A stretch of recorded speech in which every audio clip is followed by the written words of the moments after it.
purpose seems to be something that's far away and something that we have to prove and something that could be like containable and distillable into like a resume. But this assumes that we don't have like a distinct purpose yet right now, this minute. And then that also assumes that we don't serve a purpose if we, died suddenly before we reached like this goal we were working on that was 10 years in the making. This is something I think about all the time. If I died at the end of this month, like, would I have lived my purpose? And what does that mean about, all the things I've done in my life? Have I done enough? So what I've found is actually our purpose is right now. And it's way bigger than, focusing on our own happiness and satisfaction with like how much we've done, how much we've achieved compared to other people. It's way, way bigger than that. So these are my 4 like concrete reframing steps that has helped me immensely, just feeling generally like guided and on track in my life. So number 1, think of the biggest aim you can think of that would be worth spending an entire human life on.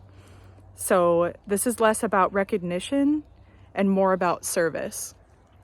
So one of my favorite teachers on YouTube, Brenda Turner, she asks all the time, who can I help and how can I serve?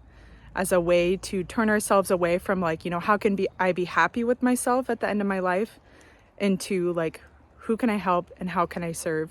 And what is the biggest aim that I can think of to devote my life to? And so these are things like relieving human suffering, adding to the body of human creative work, creating connection and opportunities for connection, to observe the world as it is, to leave behind as much love as possible and tip the scales towards goodness in my lifetime. So that's number 1. We have to think of something that you actually connect with, not just a vague notion that sounds nice but doesn't feel, you don't feel anything towards it. It has to actually pull you and feel like this is worth spending my entire life on. However much time I have, a week, 10 years, 50 years, whatever, it's worth spending my time on. And then number 2, think of that giant aim, that giant goal that we've just clarified as the sun. And the sun is constantly, it's a daily presence in our lives. And this is representative of like how this big aim will be like the constant through line of your life. So the fulfillment of, relieving human suffering is going to look like a million different things in one lifetime. It's not going to be just one project or one job or, one period of time in your life. It's going to take the shape of so many different things, but it's all going to be guided by that one particular aim. And so that's number 2. Think of your giant aim as the sun in the sky. It's there all the time. And then number 3, we're going to attach an invisible cord from the sun to ourselves and clip it onto our invisible harness. And our harness is like our wise self. Our wise self is what kind of nudges us when we get off track, which it's just part of human nature for us to forget about like our biggest aims. Like we get lost all the time.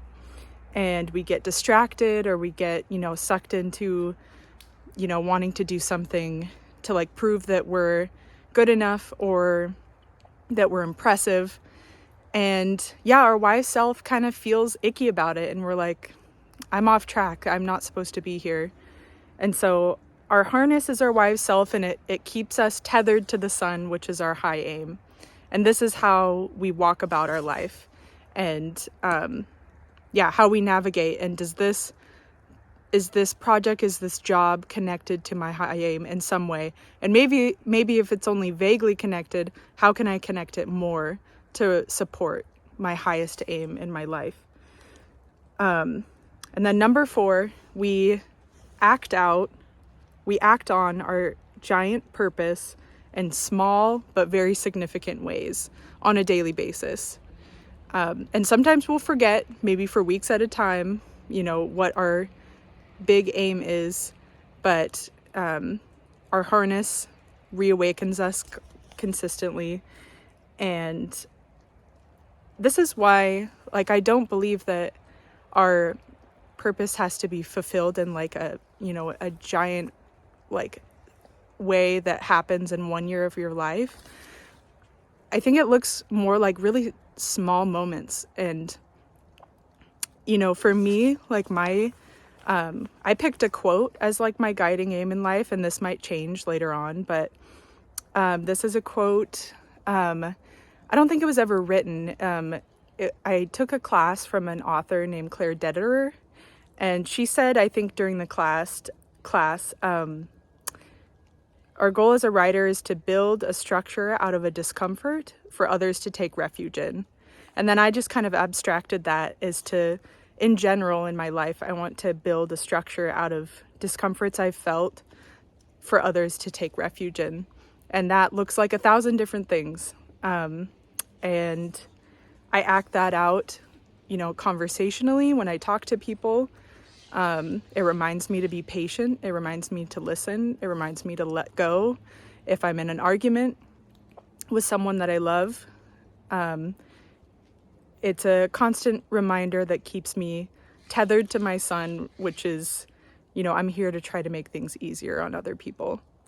So I hope that's helpful. I hope that takes the heat off of you needing to know what one big giant thing are you going to leave behind. I think we leave behind thousands of little moments where we chose to live by our highest value instead of one big thing. Okay, talk to you next time.